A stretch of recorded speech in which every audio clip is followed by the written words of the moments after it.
আসসালামু আলাইকুম রহমতুল্লাহ বরকাত।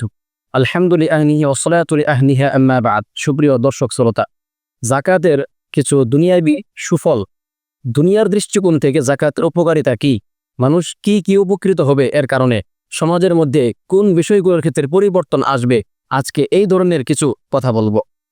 এক, যাকাতের মাধ্যমে সম্পদের সুষম বন্টন হয়। কিভাবে?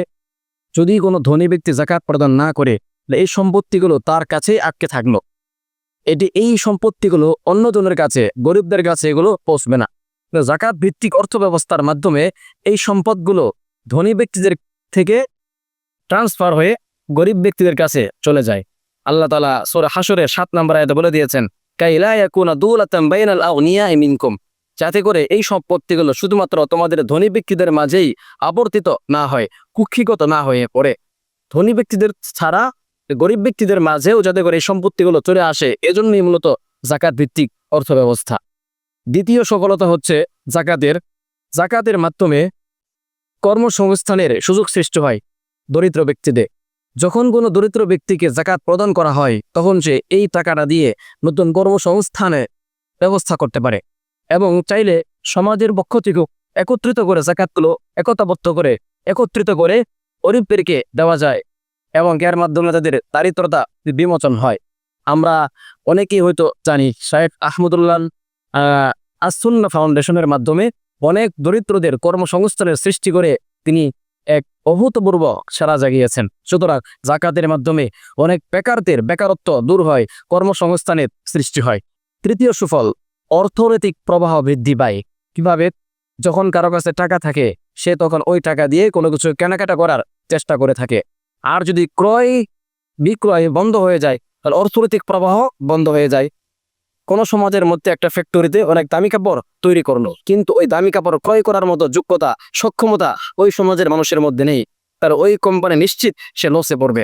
কিন্তু যদি দরিদ্র ব্যক্তিদের টাকাটা থাকে, অর্থ থাকে, তাহলে তারা ওই টাকা দিয়ে কাপড় ক্রয় করতে পারবে, অর্থনৈতিক প্রবাহ বৃদ্ধি পাবে। সুতরাং যাকাত ভিত্তিক অর্থ ব্যবস্থার মাধ্যমে সামাজিক অর্থনীতি এবং দেশের সামগ্রিক অর্থনীতির উপরে খুব সুন্দর প্রভাব পড়বে।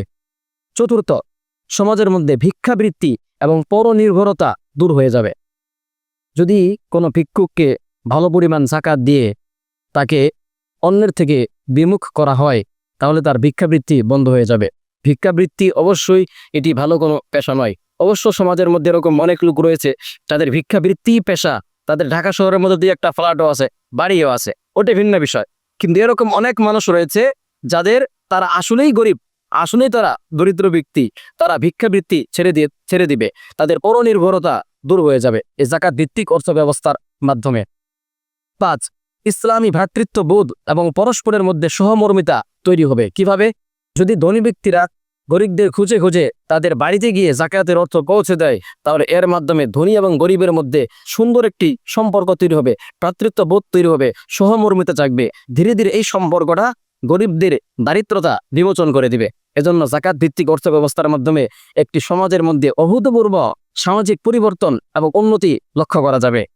ষষ্ঠ, যাকাতের সম্পদের মাধ্যমে যিনি যাকাত দিবেন তার সম্পদের পবিত্রতা অর্জন হয়ে যাবে। আল্লাহ তাআলা বলে দিয়েছেন সূরা তাওবার 103 নম্বর আয়াতে, খুয মিন আমওয়ালিহিম সাদাকাতান তুতাহহিরুহুম।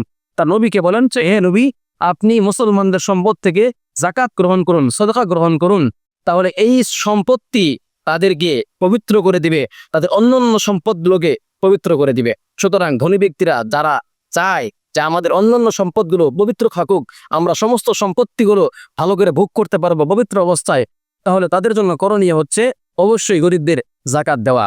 আল্লাহ তাআলা আমাদের প্রত্যেক ধনী ব্যক্তিকে, যাদের উপরে যাকাত ফরজ, তাদেরকে যাকাত দেওয়ার তৌফিক দান করুক। এমন এই যাকাত ভিত্তিক অর্থ ব্যবস্থা সচল করার মাধ্যমে সামাজিক উন্নতি, অগ্রগতি আরো দিন দিন বেড়ে যাক, এই কামনা রইল।